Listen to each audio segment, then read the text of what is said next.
Hello, right. Hello, everyone. Welcome to the last of the Life Remixed and Equilibria leadership sessions for 2024. That year went quick, didn't it? Anyway, here we are. Emma's in the chat box saying good morning to everyone. We've got Lewis is up at 4 a.m. In North Carolina to join us here. So thank you, Lewis, for being here. Laura and David also here as well. So we'll get some words from both of them. And also from Paul Grant, who's now in Scotland rather than in Asia. So good morning to all of you guys. Thanks for being here. Let's do this last one. I know it's Christmas, but we can still share some learning and keep going together around intentional leadership. So, as you may have noticed, I have a lovely Christmas slide now for this session. But as I say, welcome along. It's great to have you all here, and I really am enjoying, even when I'm not hosting these calls, watching them back and listening to everyone's perspectives.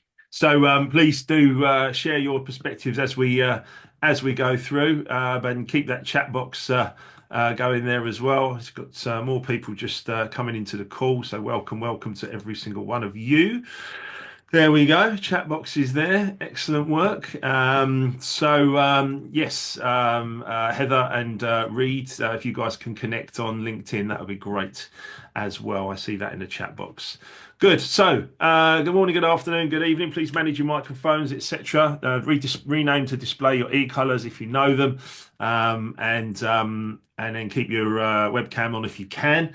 And yeah, do input as well. Contribute your thoughts, feelings, and ideas to these sessions about how you see different things that we're going to share. So we're talking about intentional leadership today. This is something that has grown from the original start of the e-colors and the concept of Equilibria. Intentional leadership came about via yourself, Lewis. Do you want to just sort of share us a little bit about that journey? Yeah, very good morning, everybody, or good evening, or good afternoon, wherever you are. Very simple for me, actually. Laura and I were actually writing a book together a few years ago called At the End of the Day, and we were using a writing coach to help us.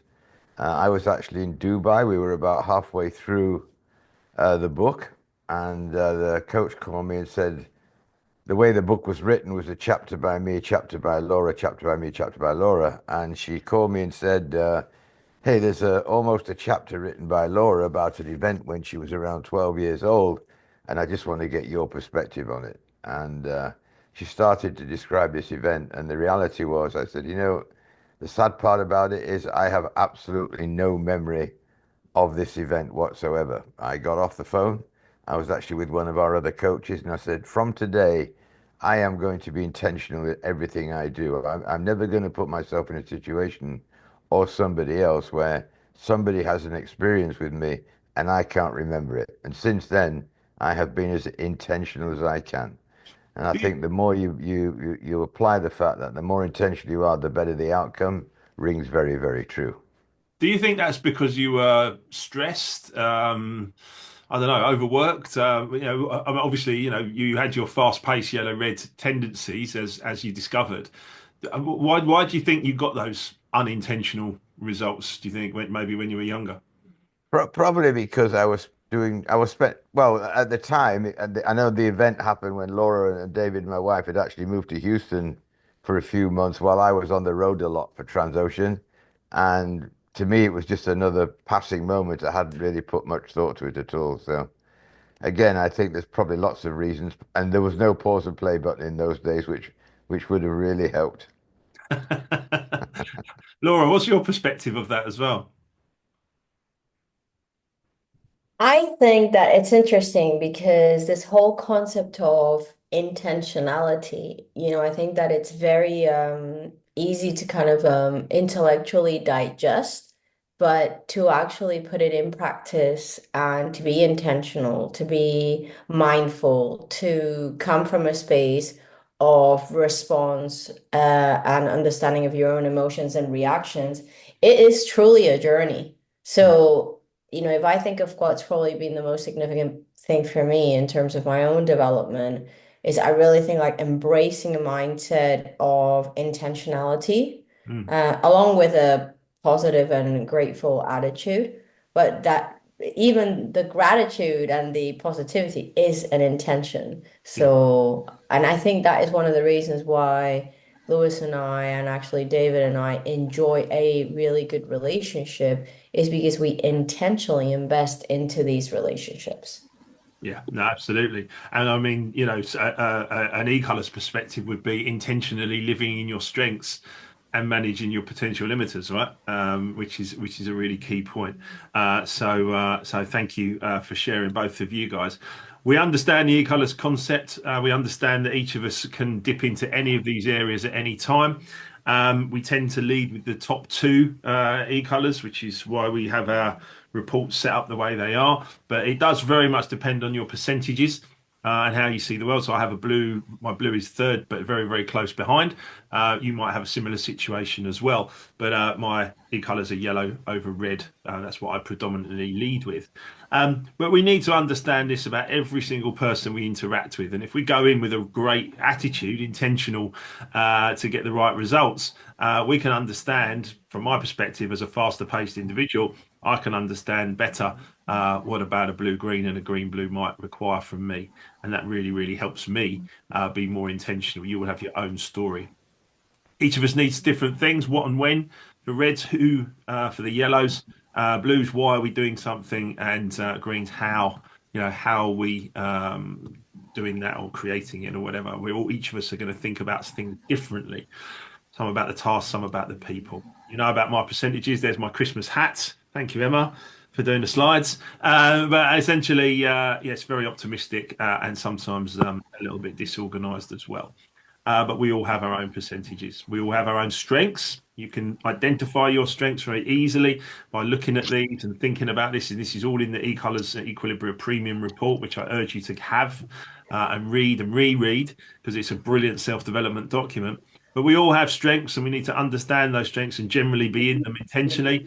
And we have potential limiters that we can choose to manage. And when we do choose to manage these things, we actually end up in a much happier place and have more intentional results.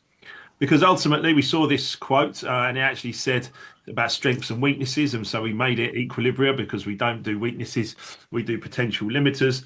To build a strong team, you must see someone else's strengths as a complement to your potential limiters and not a threat to your position or indeed your authority.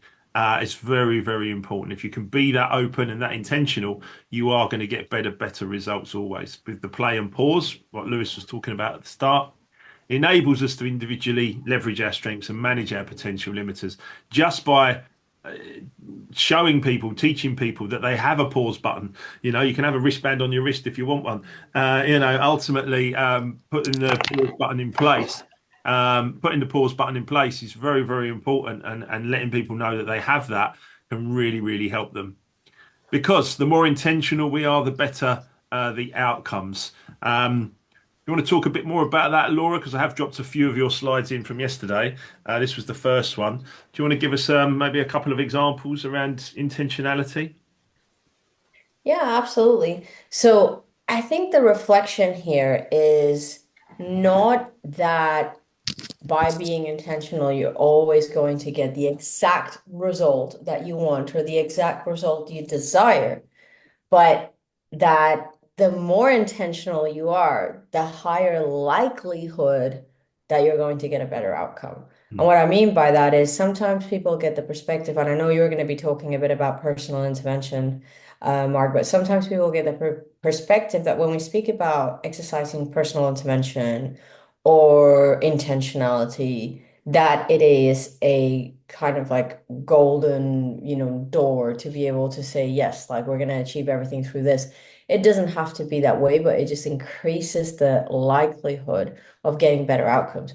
You can be a very reactive person, and now and again, those reactions actually get you a good result, but it doesn't mean that it will be sustainable. So, this is all about sustainability, gaining consistency, gaining, consistent better outcomes in your day-to-day life, both in your personal relationships and in your professional life. mm. Absolutely. And it has to be a choice, doesn't it? As you say, Hmm. it's very much important that we choose. We do get to make decisions every day. It's important that we do so. So we've been looking throughout this series since the last couple of months about your e-colors and who you are. We spoke a lot about gratitude and the importance of it, and making it your daily practice. Building belief and confidence takes time, like building a muscle. Getting to the gym takes time and effort. Creating from there when you feel, belief about yourself and confidence to create purpose, vision, and goals leads to a positive mental attitude. It just gets easier over time, but it must be cultivated and worked on. Leadership and teamwork is what we've been looking at the last couple of weeks, including today. And then on January the 7th, when we come back, we'll be looking at money and growth, because Paul Grant and I from Equilibria, Paul Grant and I have co-authored a book called Money Remixed, which you're going to know all about next year. So, intentional leadership. Let's talk about some key elements of things we need to know. Like we said, clarifying your purpose, thinking about your vision and indeed your goals, having self-awareness of your own strengths and your own potential limiters, having that e-colors report in your pocket, or indeed on your phone, and being able to read it back and think about it more and more and more. Very, very important. Um, Building strong relationships, prioritize those one-on-ones, empathy, etc. Encouraging open communication, very, very important for all leaders, all intentional leaders.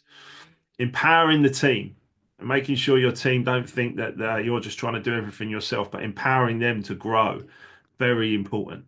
Being an effective communicator, also very, very important. And then leading by example. If you can demonstrate that integrity, you can embrace challenges, allow people to be themselves, help them through any failures, celebrate successes. It makes you a great leader and a great person to be around. When we look at the four quadrants of leadership, we would look at things like the coloured words there. The reds, top colour reds, would be more directive and certainly be driving the mission, whereas yellows would be painting a vision and potentially be more inspirational. Whereas a top colour green would be more strategic and planning that strategy as a great leader, and blues would be more compassionate leaders, maintaining the values of the group. The key point to this is that we are all leaders, from the CEO to the cleaner to everybody. We're all leaders, and if we can be the best possible leaders, we will then grow into new positions and new successes. So very, very important that we understand these quadrant and understand each leader that we're working with. Why are they being the way they are? What are they doing? What are they saying, etc. We need to understand that, because we lead this into the eight essentials, and the eight essentials is a framework for growing an individual, an organization, and everything in between.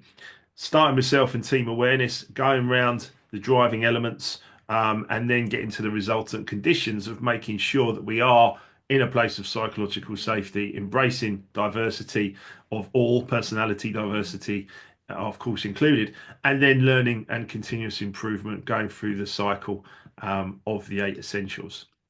Because if we don't have control of our pause and play button, it's likely that we'll end up with unintentional consequences. Laura made a good point there about the fact that if you are a reactive person, sometimes that might give you results, but generally there'll be more short-term results.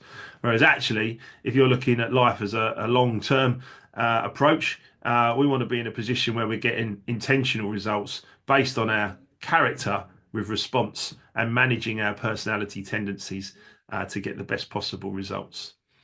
Laura, I put this in because I really wanted us to look at the examples of leadership without without intention, and then some desired outcomes if we actually have intentional leadership. Would you like to pick out a couple, maybe in the left-hand side, about things you've seen where people have got unintentional results?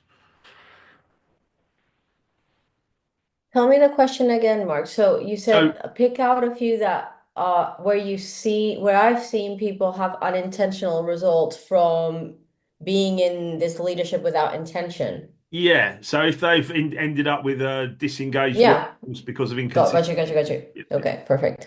So I think the one that I'll probably pick on from here that I've seen is very, very consistent is, and also tying in the e-colors perspective, doesn't provide the why. So we've got exclusive behaviors, lack of clarity, inconsistency, etc. So that doesn't provide the why. Mm, And the reason why I pick on this one specifically is I think that if, let's say, for example, ask myself being top color red, if I am being unintentional, my natural tendency is to not provide the why. Because there's one word that you will hear a lot of top color reds, particularly people whose e-colors are red, yellow, say, which is obvious. It's obvious or obviously. And for us, it's many, many times it's like, well, why would I provide the why? It's obvious. mm, Obviously, this is why we're doing this or why we're doing that. mm, So my unintentional leadership style is to not provide the why. mm, And that can generate resistance to change mhm, because for my colleagues who are top color blue or top color green, particularly, who are extremely interested in the why, if I don't provide that why, it's going to generate a huge amount of resistance to whatever it is that I'm proposing. mm, And then I'm not taking into account, as I would if I was being intentional, the different leadership styles. mm, So that is, I think, one that I see a lot with people who are top color red that mm, doesn't provide the why. And when I'm being intentional, that is one of the first things that I provide. It's like, here's why we're doing this. It's mm, almost like you go into this mode of providing a business case for people, mm. of why you're doing what you're doing. So that's one. And then I think the other one that I think is quite very, very common from what I see amongst leaders of all different e-colors is the lack of feedback. Giving the act of giving feedback or even receiving feedback intentionally it takes a lot of intentionality because for most of us, let's say Mark and I are working together and I see something that Mark could do differently or that he could do better. It takes a lot of intentionality for me to go to Mark and go, hey, I think you should do this, or I think you should do that, or Mark, let's have a conversation about this. I know there's going to be a certain amount of discomfort. So it takes intentionality to get over that discomfort and actually provide feedback, particularly when it's constructive. So I think that those two examples are ones that I see very, very often. People Brilliant. not being intentional about, providing feedback and people not being intentional about just giving the why for what they're doing. And this table, as an example, is something that we would use in workshops and actually get real discussions going in groups, right? Because Yeah, and ultimately, we use a lot of checklists like this, as you know, Mark, and tools, because a lot of times, first of all, I don't think any of us are capable of retaining a copious amount of information. At least I know I'm not. So having reference checklists and having tools that you can refer back to is probably one of the best ways to put a lot of these practices into action. absolutely. Whereas it's great to digest the information and to really kind of understand it, but having those references is going to allow you to be a practitioner and actually apply the knowledge. Absolutely, and from speaking for someone who's been around, Equilibrium's material for many years, the more I study, the more I learn, the more I have access, the more I grow. It's just really, it's great, and this is just a great example of the way we stimulate discussions in companies. So we look at different people giving different leadership, unintentional and intentional, and it's just one example. It's a really good one. So thank you, Laura, for sharing. So, for the chat box, or indeed if you would like to share something, you please do. Can you think of a time when you had that personality-based reaction and it led to an unintentional consequence? Would anyone like to share? I kind of think I might just go to Lewis for a moment while you guys are all having to think about it. But use the chat box if you'd like to. I'm sure we can all think of something that's happened either in our work life or our family, where and with Christmas coming as well, we want to make sure we get intentional results, right, with our family as well. Lewis, do you want to share anything about that? I mean, you shared one earlier for sure. Well, I was reflecting on a situation I was in last week. It wasn't about me, but I watched it play out. And I think again, it goes back to what Laura was saying about providing the why. Excuse me. So I was in Cairo last week and I was working between two operations managers who worked 28 days on and 28 days off. So for the first 3 days, I was with somebody who was very, very predominantly red green, or that's his E colors, and he does not provide the why unless somebody kind of kicks him under the table and says, you need to provide the why. People have been working with him for a month, so they actually get quite used to not being told the why. And then Caleb, who some of you know very well, who's predominantly blue yellow, arrived, and he starts with the why. So, and so for 3 days, you've got people who don't hear the why, and then for the next subsequent 28 days, they're going to hear every conversation starts with why. And if you think about it from an intentionality perspective, typically it's the people who have to adapt to the leader. It takes an intentional leader to adapt to the people. And I think that's worth thinking about. No, absolutely, absolutely. Reed makes a really good point in the chat box there about raising his voice, raising his voice in a room full of blue, green, and green blues. I'm sure that's potentially something that Reed might have done more in his younger days there. Reed, do you want to share something there, or you need to unmute, mate? You need to unmute.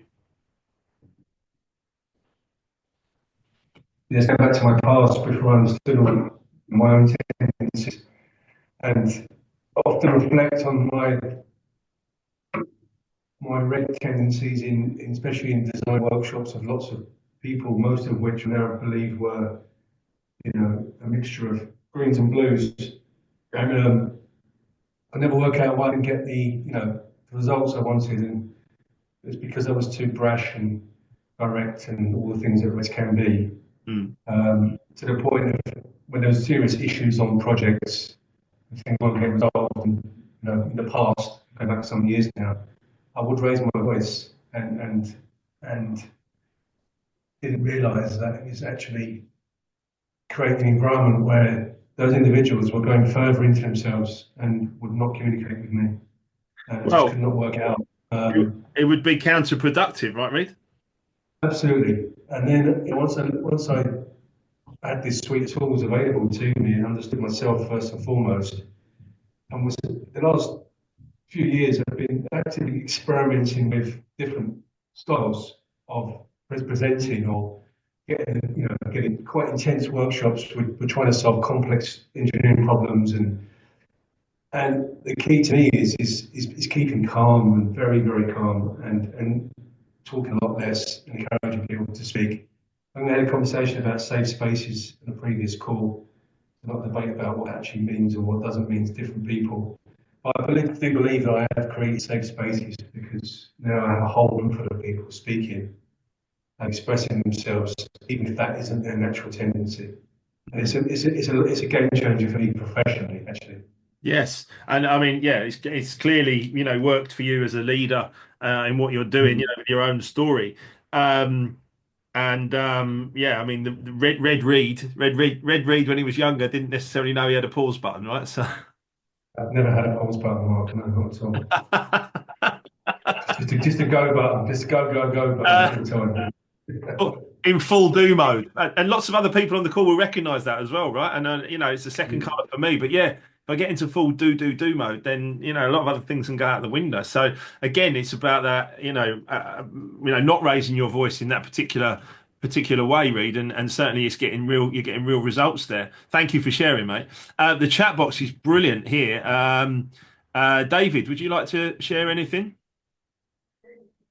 Sure. And again, I can think of several examples, but at the end of the day, it goes down to not speaking up or not having the right conversation at the right time, like Laura mentioned. I think that's certainly something that has limited my leadership potential in the past and has created unintentional consequences.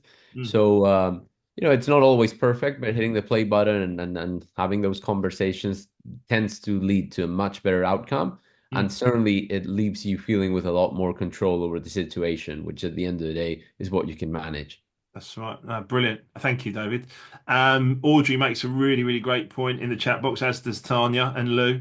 I will come to you always later on in the call for sure if you'd like to share. But the brilliant, brilliant conversations in the chat box here, and Andy as well, get well, yeah, for sure.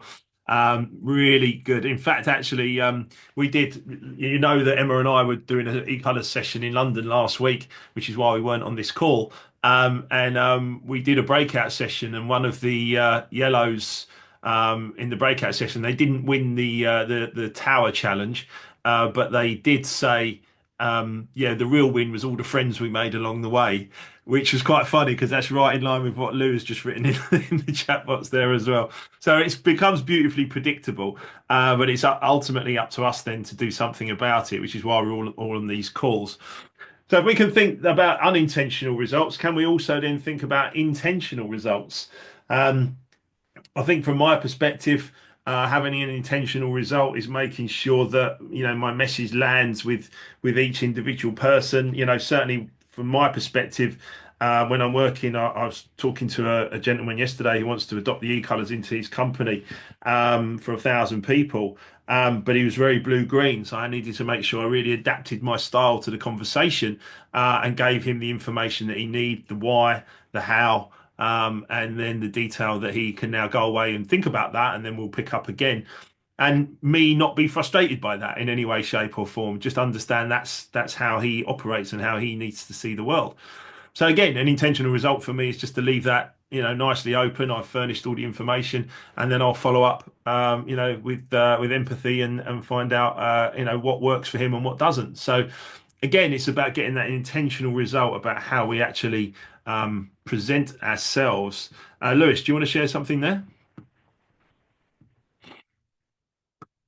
About being intentional, I think just a quick one. I mean, David and I were in Saudi a couple of weeks ago, and I am a hugger, and I had to resist. I had spent 5 or 6 days with my finger very firmly on my pause button about, certainly don't want to offend anybody by doing what comes absolutely naturally. So again, I think this whole business of intentionality, it plays out almost in every walk of life, and you just have to be kind of on your game. Yeah, no, absolutely. I'm a big hugger as well, and yeah, absolutely. Not, it's not meant as offense in any way, shape, or form. It's me showing my appreciation. But there's a lot of other personality styles and indeed cultures around the globe where that's not acceptable or doesn't sit well. So again, yeah, very much pausing natural tendencies to get intentional results. Yeah, Lewis, great example. Absolutely great example. And the chat box is fantastic, guys. Keep it alive there. It's brilliant. I'm loving all of the conversation that's going on in there as well. Now, this is a great slide that Laura shared with me yesterday. It's a sample of what we do around intentional leadership as a program. Just want to give us a high level discussion around that, Laura, and about what we can do or what we offer to people as leaders. Yeah, absolutely. So this, as it says right there, it is a sample, but I Mm, think right now most of our work is in this space of intentionality and helping leaders to really design an intentional leadership plan for themselves and for teams. I mean, I can share with you that we're in December. I have probably helped about 10 to 12 leaders get all their 30, 60, 90-day intentional leadership plans ready for January. mm, Because I think the new year obviously gives a great opportunity to set out plans. It doesn't have to be a New Year's resolution, but just actually set out tactical plans, to have dedicated milestones for the next 30, 60, 90 days.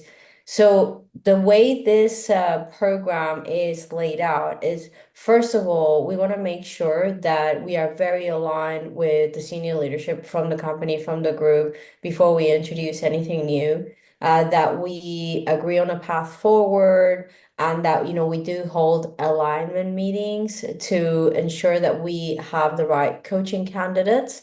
And a lot of times, actually, the people that join the program from a company are either people who are wanting to develop from a high potential standpoint or are experiencing challenges in their leadership journey. So it's both. So it's not for people that are just trying to kind of fix a situation, or just for people who are high potential. It's both, and very much, we are happy to work in that space.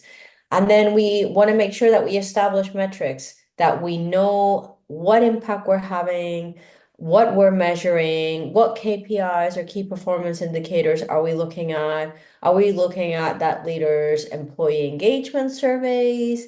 Are we looking at their performance appraisals? What are we using as the baseline to actually measure the impact that we can have?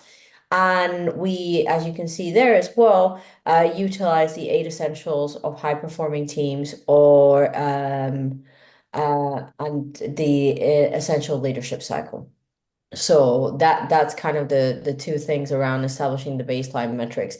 The 8 essentials assessment, I actually love this tool Mm. because it basically, let's say you have a team and you have the team rate, how well do they think the leadership is doing in regards to self and team awareness, setting the vision and mission, clarity of roles and processes, and you end up with like a spider chart that actually shows you a picture that is a kind of pulse check of where the team is at.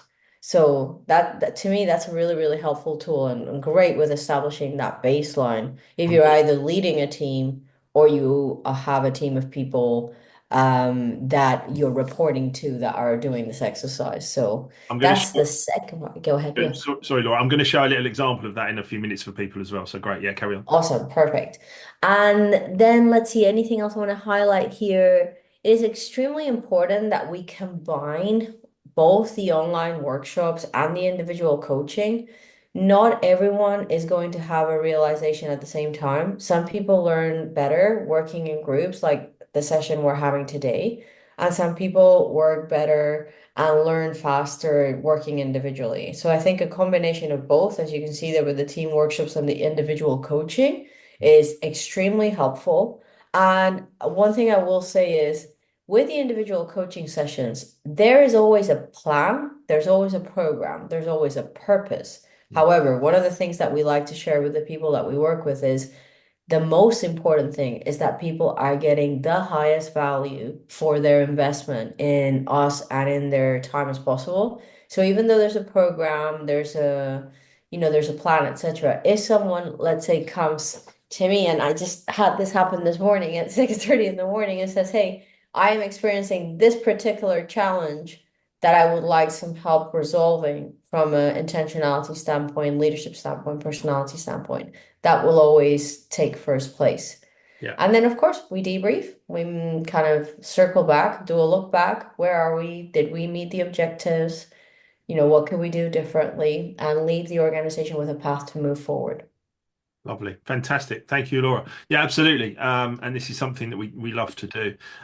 Some great nuggets of information here. Never allow yourself to become a slave to your potential limiters. Only you can decide or choose if you're going to allow yourself to be angry, frustrated, disappointed in life or anything like that.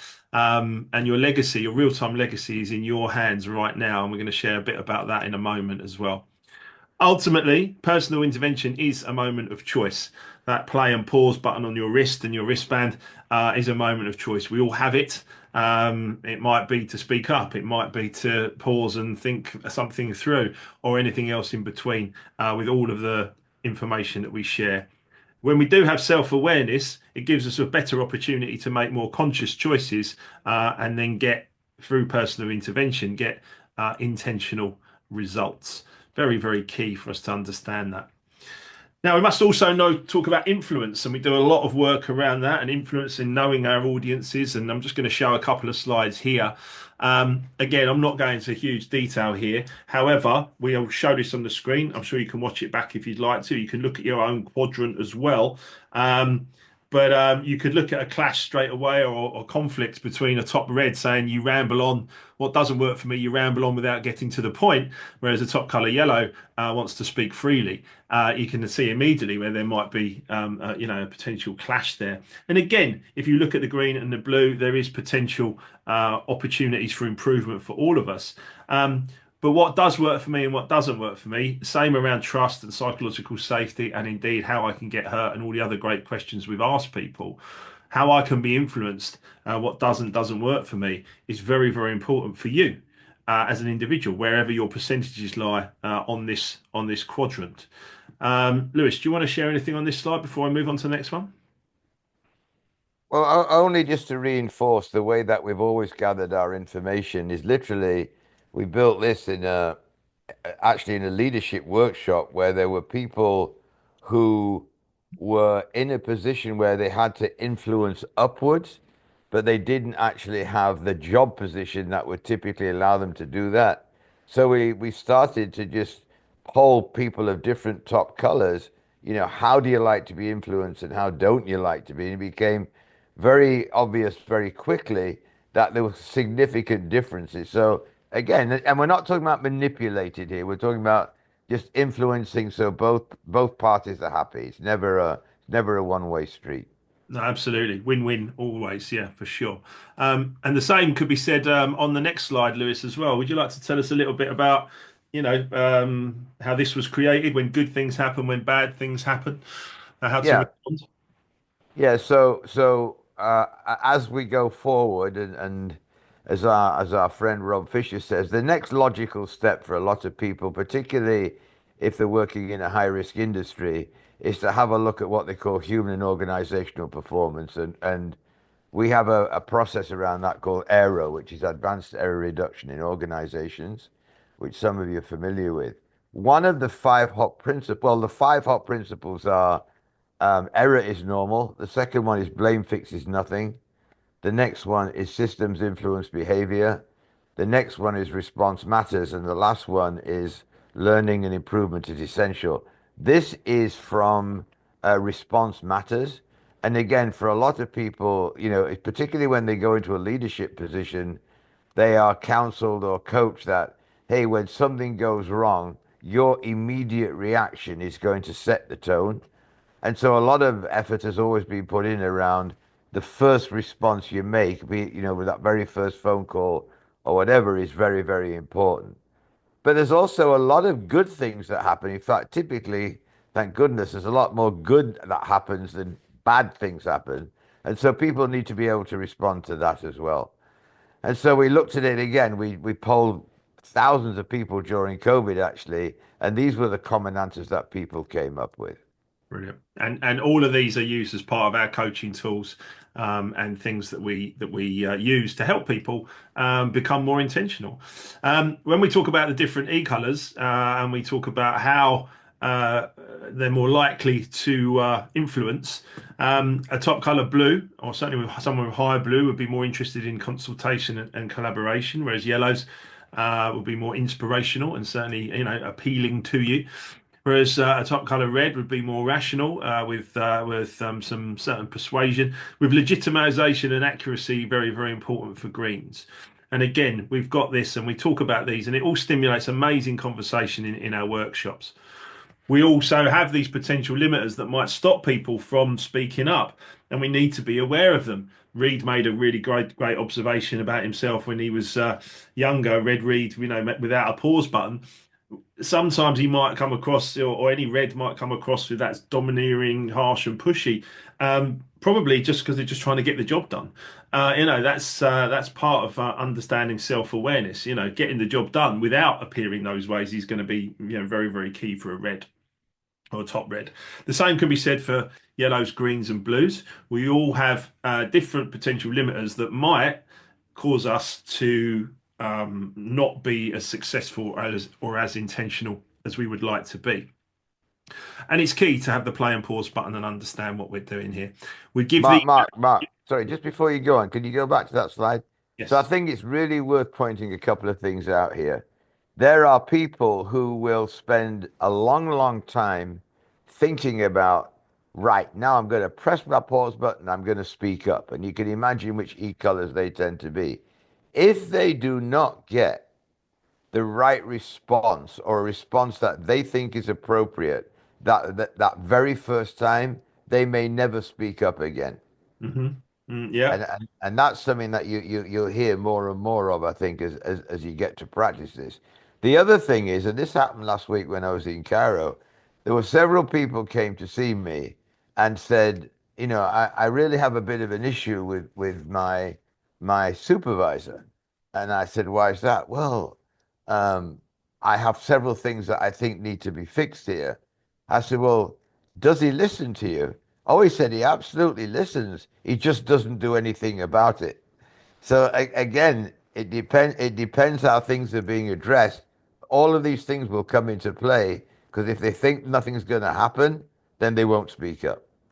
And it is very easy to lose people along the way. The key to engaging people is speaking to them in a way that they understand it, and then obviously, taking the action and making sure that their words are important. And they're giving that feedback that Laura was talking about earlier. Now, with these intentional communication guides, we actually give these out in our sessions as well, and people keep them on their desk. Very, very important when you're going to a meeting, if you know the other person's e-colours. If you don't, we have alignment reports and observation reports that you can look at as well. But very, very important to understand the other person and what they need from you. Now, a little bit on tactical empathy. Now, Lewis, would you like to introduce this? This is some words from Chris Voss, a former FBI hostage negotiator. Do you want to talk a little bit about this? Because this is certainly something that's more in your skill set. Well, let me just start by saying that we work for several organizations that, in the whole 20 odd years we've been around them, I personally, sorry, let me back up. 16 years, I had never heard the word empathy come out of their mouths. It's something they just never ever talked about. And there's people on this call who are well aware of that. When COVID started, about 3 or 4 months into COVID, this particular organization was doing what Laura was describing before, which was a pulse survey, which they tend to do every 6 months in the company. How do the employees feel about things, the supervisors, the leaders, the this, that, and the other. And all of a sudden, we were hearing, my leader doesn't show empathy. The leaders don't show empathy. My supervisor doesn't show empathy. This one doesn't show empathy. That one doesn't show empathy. So we ran a survey again, like the same way we do with everything else around, what does empathy look like and feel to you?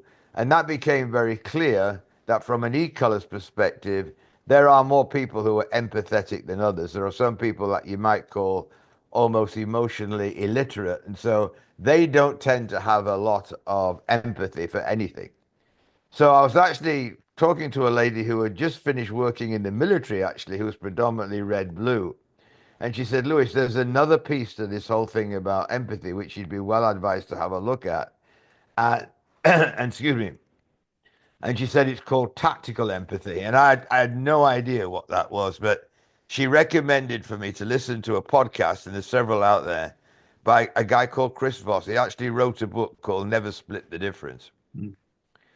If you listen to him, and he's quite big-headed, I don't know any other way to put it, he has zero empathy from a natural state. You can see that almost immediately. But like Mark said, he got more people hostages out of Iraq and Afghanistan than anybody else did because he uses tactical empathy. So I'm sure that Mark will actually share this slide. Yeah. And I would highly recommend that it's worth having a read, because there are circumstances where, like it or not, you have to show empathy and his perspective on empathy to get the result you're looking for. Brilliant. Thank you. Yeah, absolutely. I will send that out. It's worth you investigating that a little bit further. And again, more work we've done here, which I'm not going to dwell on, but we have a lot here around how each color will show empathy and be able to understand the people that they're working with. And you can imagine the amount of questions we've asked in Equilibria over the years. And this information needs to go out as far and wide as possible to every individual, every organization. And we are here creating the world's finest place for leadership. And we are going to continue that well into 2025. Just addressing your point in the chat box there, Heather, there is a lot more to come. So let's think about your opportunities going forward, going into Christmas.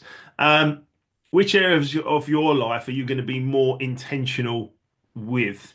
You're going to be faced with family members over the next few weeks that you might not have seen since last Christmas, perhaps. Is it something that you can think about intentional leadership at home, at work, with your family, with your community, or indeed something else? Would anyone like to share anything at this stage?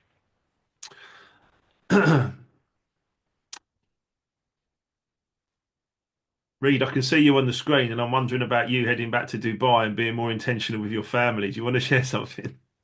Yeah, just about to write that in the chat box. Yeah, I'm back. I'm back on Thursday for nearly 3 weeks, and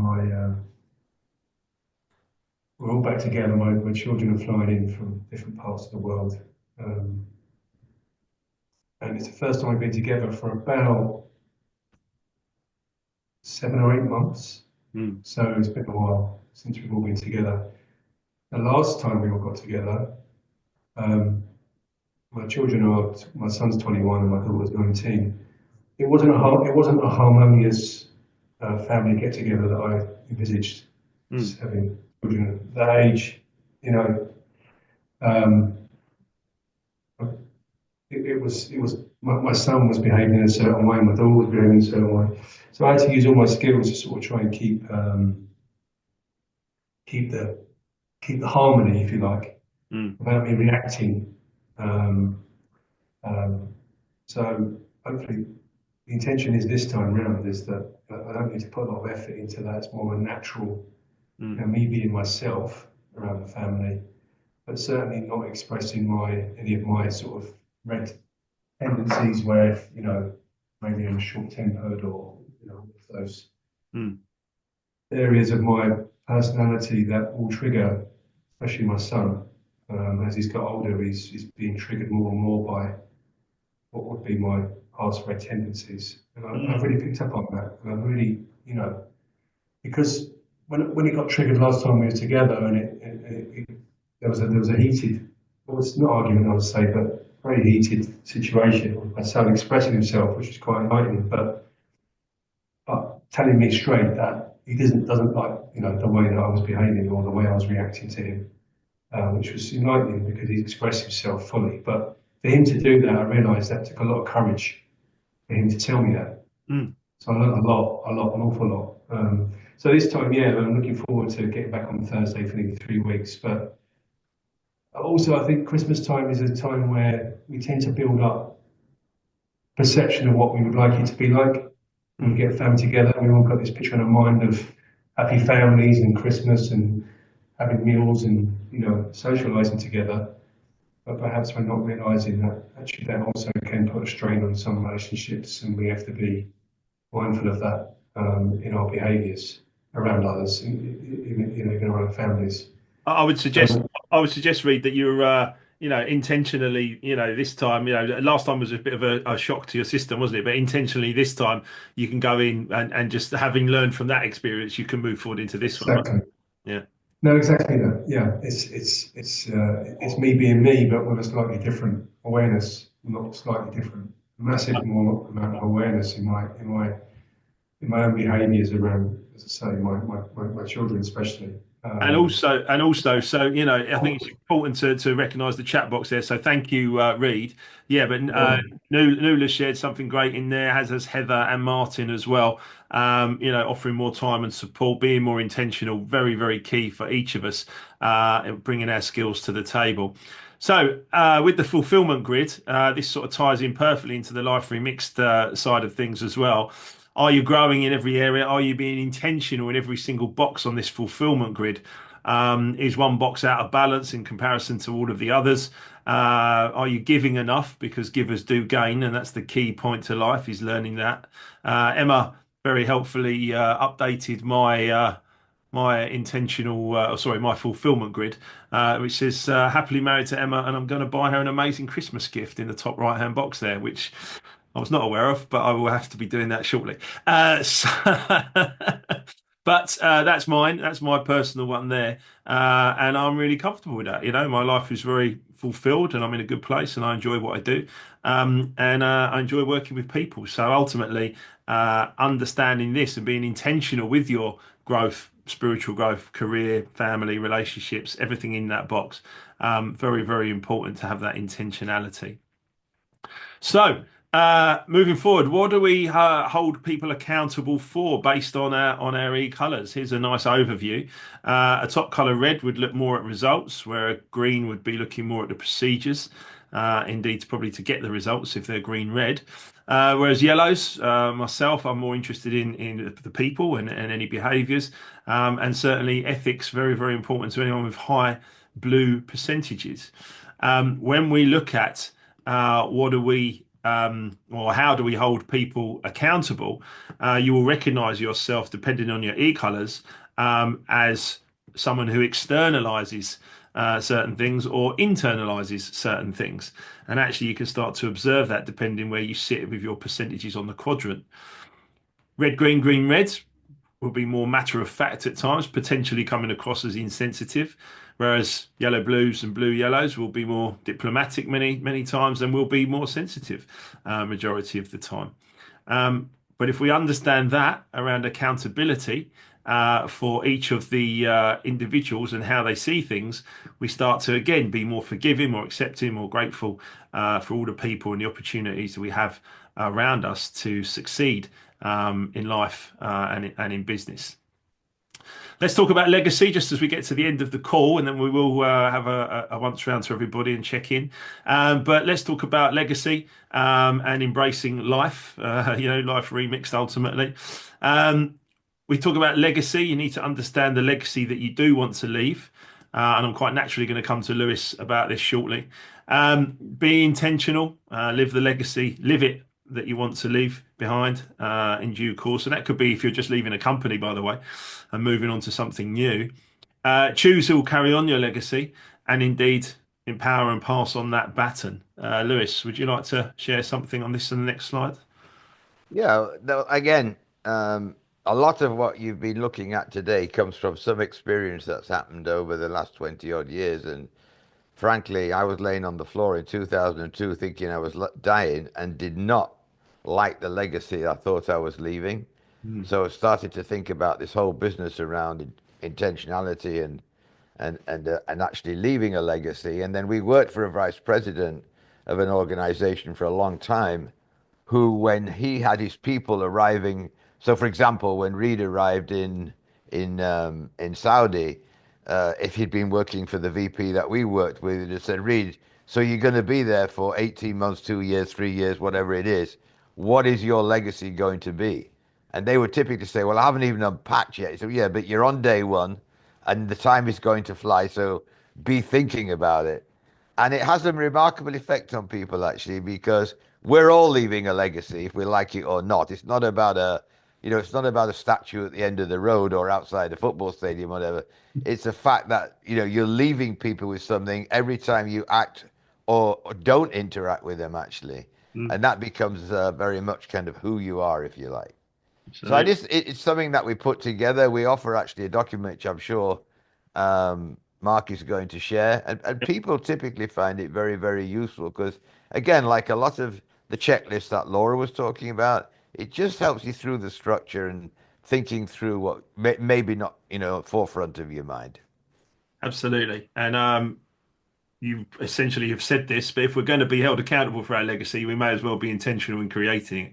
And I think that's very, very important. How intentional are we being with our relationships? I saw Heather talk about Christmas earlier with family and her husband and stuff like that. Yeah. Are we being intentional in creating the legacy? Because we are day by day, and as you say, even if we're unintentional with it, it's still happening, right? So, we would love you to spend some time contemplating this. We are going to share a document with you after the call. We'll send you this real-time legacy form to contemplate and complete before the new year.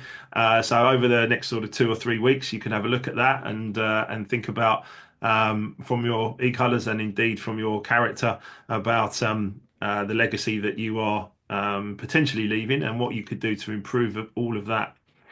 We are essentially what we've been looking at in the last weeks, in the last couple of months, is looking at the self and team awareness and then working around the 8 essentials and understanding each of our take and our perspective on things and making a great team. And that could be you, your family, it could be extended, it could be your community, it could be your work, it could be anything. But making sure that you are thinking about these things in a really positive way, understanding your e-colors as the foundational point. This is the survey that we were talking around leadership and indeed the 8 essentials, where we set up a survey for companies anonymously, and people can answer and we can find out and plot on a chart about where we are. And then over a 6 month period, or indeed, at any amount of period when we're working with people around intentional leadership or any of the tools that we use, we get to a point where we can see improvements. If we can see improvements on trust or diversity inclusion or indeed self and team awareness, we see those improvements go up because of the work we're doing, then that's a great metric for a company to be able to work with.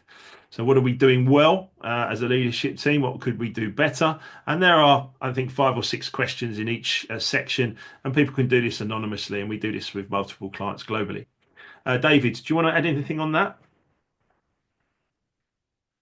Not much, Mark. I'd say it is very insightful when you do this in different capacities. It can be organization, can be team, or can be a select group of people that have to work together on a given project. It just helps to expedite the path to high performance, and also helps to acknowledge certain gaps that we can very easily work on and fix as a team to get to a better level. Absolutely brilliant. Yeah, absolutely right. We also do something called team tune-ups. Lewis, would you like to just mention about the team tune-ups when people have sort of been living with the e-colors for a while? Yeah, again, it's another process that really is very, very useful for a team. Typically, after they've been together for anything beyond, I would say, 6 months. Mm. And it's a very structured process that actually is easy to learn. In fact, Laura and I were in Angola a few weeks ago and taught somebody how to do it over there. And they've been running several team tune-ups with different parts of the organization. The neat thing is it uses the information in the pocketbook where it talks about how could I disrupt teamwork. So Yeah, at no time is it kind of a finger pointing exercise. It's all done with the pocketbook says, yeah. and that becomes a great tool for use. And actually, I think maybe what we'll do, if I haven't already done it, David, correct me if I'm wrong, we could actually do a little video of that just to demonstrate how it works, and then people could use that very well. Okay. Yeah, that would be really useful. Thank you. Thank you, guys. Um, for sure, we're talking about appreciating and getting the best results. And you can see we've updated the slide with some nice stars and stuff. Thank you, Emma, for your amazing artwork. Embracing and leveraging diversity of thought is what we're talking about.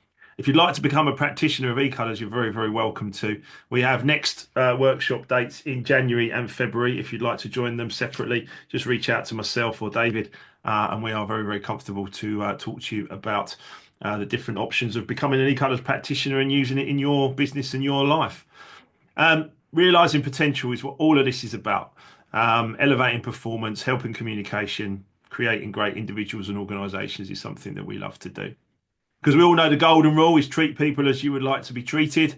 But really, the platinum rule needs to be treat people as they would like to be treated. And we're going to get more intentional results for sure. Be intentional with thoughts, words, actions, habits, character ultimately becomes legacy. And I'm looking forward to sharing this document with you shortly. Do join us in the Equilibria Worldwide group on LinkedIn. You're very, very welcome to join us there. We'll look at what went well and what have you learned about an intentional leader in a moment. I'll take off the share in a second. I will say thank you and a very, very happy Christmas to all of you. It's been wonderful to have these sessions with you over the last couple of months. We do have 4 more sessions to go in the series in the new year. So I'll be emailing you about those dates when we're going to do them. And then we will, as we go into February, March, back on every Tuesday at 9 a.m. So this series does not end. It continues and we will continue to grow and work together. So it's all good. And feel free to invite more friends when we go around and we do the sessions again. There'll be new sessions, new people, new things. We're very, very comfortable having you all here and you inviting anyone you would like to invite. So, would anyone like to share anything about intentional leadership or any experiences or anything? Feel free, please, to unmute and share. The chat box has been fantastic, by the way. Merry Christmas, everyone. The chat box, everyone's saying what a lovely session, etc., etc., etc. Tanya, I do need to have a chat with you actually. Are you still on the call, Tanya? Tanya? Yes, you are. Okay. I need to have a chat with you separately. We need to organise something because Yes, great. I've got some more sessions at JCB, and I think it might be good for you Oh, brilliant. to potentially come and Okay. join and observe and stuff like that. So I'll let you know Yes. about those. But you Okay. said what a lovely session. Have you got anything you'd like to share about being intentional as a yellow red?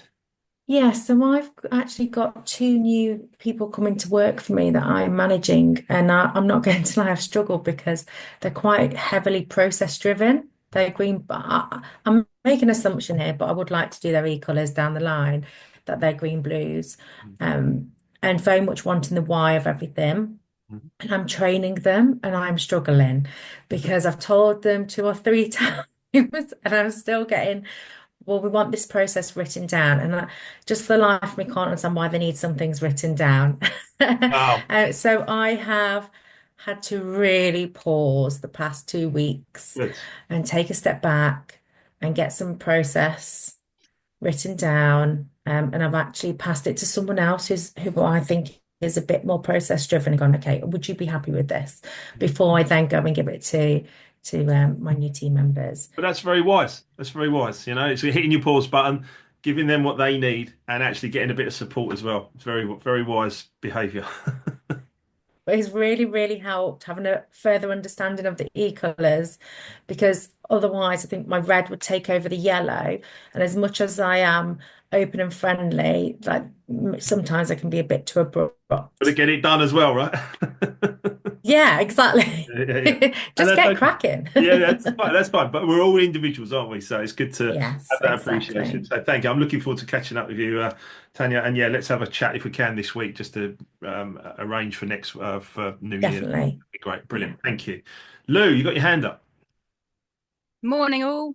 Hi. As you can see, I do indeed love Christmas because this is my office Christmas tree behind me.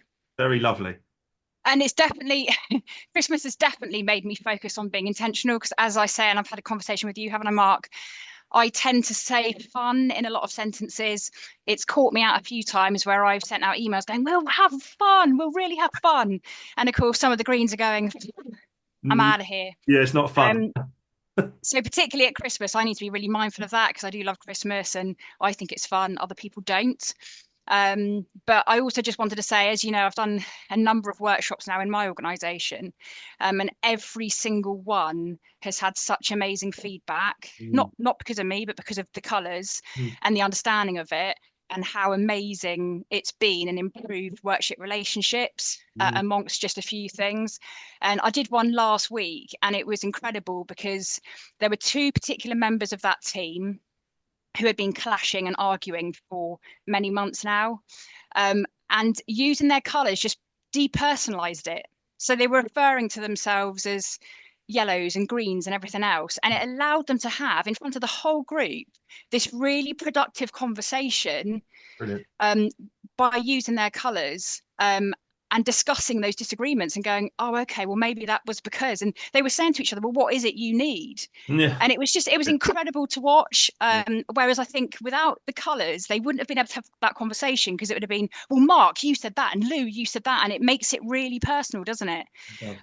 So, and I've said to them, look, I want to know feedback going forward as to how it's improved and what you're doing. So yeah, I just want to say I'm so grateful for being involved in the colours after the discussion with you, Mark, in the cafe, and becoming a practitioner has just changed my life in so many ways and other people. So if there's anyone on the call that's thinking about it, do it. Oh, bless you, Lou. Thank you. I haven't asked, I haven't planted that at all, No, by you the haven't. You haven't. But being a top colour yellow, I couldn't be more enthusiastic about it. So I know, I love it's it, Lou. incredible. I love what you're doing, honestly, and it's so appreciated. And yeah, God bless Frankie for bringing us together when we met in the coffee shop, didn't we? And Frankie bonded with you, and off we go. And here we are, right? So it's well done, Frankie. 10%. Anyway. But it's all good. It's all good, and that's a beautiful share, Lou. And I'm so pleased that that you're adopted this. You're making it work, and that testimonial in itself is really, really powerful for people. You know, we're all individuals. We've all got something to offer. We can all coach and develop ourselves and others, and being more intentional. Certainly, Lou. You know, you manage your own yellow blue tendencies. You know, probably better than you ever did, I guess. Right. So yeah, really important. Thank you, Lou.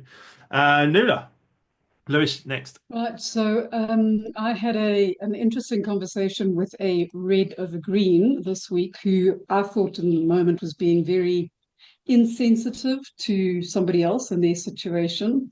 And I pressed pause before diving in and going, okay, tell me more about that and help me understand your perspective and your viewpoint. And instead of going down the sounds of, I think you're being unfair, it was a case of, okay, I can pick up that actually you're really hurt by this situation and what's happened, and this is why you are reacting like this. What can you do to possibly build a bridge or have a different conversation with the person? So the pause was very helpful in that moment before just diving in and going, I want to protect this other person, even though I don't really know them. And that's a great yellow blue perspective as well. And I'm smiling, I'm Yeah. gently smiling to myself because sometimes that's probably me and Paul Grant having discussions as well. So no, that's really good. That's great. Thank you, Nuala. Brilliant.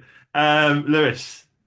Oh, well, first of all, I do want to thank Nuala because she did give me a fill of hugs when we were in Saudi. So thank goodness she was there. But no, actually, what I wanted to mention, well, first of all, to wish everybody a happy Christmas and a happy New Year. But thinking about what you've been talking about today, intentionality, influencing, spreading what we're doing, I just want to ask people if you are going to look at the posts that I put on LinkedIn, etc. I really appreciate when you like it, but that really doesn't do any good other than the fact, oh, they like it. If you can share it, we can actually start to spread what we're trying to achieve here a lot more. Yeah, So I would just ask you and plea with you that if you see something that makes sense and you think it's something that you'd like to make sure others, we've all, this ripple effect gets a lot stronger if we're actually all doing that. And I think there's a great opportunity as this momentum starts to build here. Much absolutely. appreciated. Reposting and reposting with comments where you want to and stuff like that. Certainly with LinkedIn and what we're looking to achieve to turn this into the world's finest place for leadership is very key. We've got 250 people have signed up, so lots of people are watching back. You can see on my YouTube and stuff like that, and all the videos will also go onto the Equilibria YouTube over Christmas as well. But you can see lots and lots of interest in what we're doing, and we want to continue to grow this as a live event for more and more people because it just helps. It just helps us to. And Fred, I thought about you a lot the last week about creating that safe space. I do want to have a separate discussion with you about that. But I think that you make a great point. But certainly this is a really safe space for all of us to share. So Fred, you've got your hand up. Would you like to say something? Yeah, Lewis triggered in me just to further that vein. So TikTok. So I've recently been on TikTok, and so I'm a March 11 baby. So 11 is a master number, and so by natural universal principle, and having that, when I speak and I'm passionate about things, it tends to have a proclivity of it either drives you or draws you. Right? There's no in between for me, and I think TikTok would really help you guys as an organization in very short snippets to connect to people in a way. And I realize that in America here, they're trying to ban it and they have Lemonade as a backup. But TikTok would take you guys on a whole nother momentum to where you can take these snippets here. And if you just have somebody work the wordings and take pieces from Laura and Mark and David and everyone else when they're speaking and put that up there and make it a point, because the world is hurting right now. Look at all this going on. You got Yep. wars, rumors of wars. And if we have a chance to be able to invoke peace where there is none, you'd be surprised on who and what comes to this party. And I think TikTok is the mechanism with Lemonade. If you find a way to put this brand out there and further take that, so that what you have done on LinkedIn is great, what you've done on YouTube is great, but I think TikTok will give you the force, momentum, the propulsion that you need to go forward. So that's really, really appreciated, Fred. It's a great idea. I will discuss with the board around the TikTok strategy and what we can do there because we are doing some, but not enough, and we need to do more. And I've also got a really interesting document that I need to share with you, Fred, that one of our practitioners created in line with. I sent it to him last night. Oh, did you? Oh, did you? Okay, brilliant. Yeah, with the Christian studies of Yeah, yeah, yeah, yeah, but also can be translated to pretty much any religion. Really yeah. fascinating. So, Fred, yeah, I'd love to have a chat with you about that separately, but that's something that's going on in a religious school here in the UK. So anyway, we'll talk about that later. Brilliant. Thank you. Anyone else like to say anything before we wrap it up for 2024? Heather, I take your note. You can't unmute, so but your comments are well noted and very much appreciated. So thank you for that. Anyone else like to share anything before we all say Happy New Year? John, it's lovely to see you, John Johnston. How are you, mate? I'm good, thank you. So, sorry I was a bit late joining. It's been a great session. Really enjoyed it. Good man, good man. And how's those red blue tendencies in your life? I'm keeping a handle on the red as much as possible, and I'm definitely channeling blue at the moment. So all good, thank you. Good man, good man. Lovely to see you, mate. Great stuff. And you. And James Russell, James, would you like to unmute and share? Because I don't know if we know each other that well, but I thought it'd be nice for you just to share something. Yeah, thanks, Mark. I've attended some of these sessions and I've got some recorded ones to look back on, but some really useful content and I think the e-colors methodology is a good way for people to engage and like someone said earlier, just start to have those conversations around self-awareness. So yeah, a lot of the content's been useful. Thank you. It's a pleasure. It's great to have you here. And the fast track to communications, definitely from my perspective, is e-colors, because once we've got that, and we've got that common language between all of us, it really does make a difference. So, James, thank you for sharing. And yeah, happy to have a chat anytime. Good stuff. All right. So, I want to thank Lewis, Laura, and David and Paul for all being here, and each and every one of you for giving up your time. It's really great to have these conversations. Lots more sessions to come, lots more information. But other than that, please go and have a wonderful Christmas, and lots of love to each of you and your families. Bye-bye. Thank you. All the best. Thank you, everyone. Merry Bye. Christmas. Bye. Happy holiday. Merry Christmas. Bye. Happy holidays. Bye. Fred, go to bed. Yeah. Now I got stuff to do. I got a couple things I got to do. Then I'll do that. Good night, Fred. All right.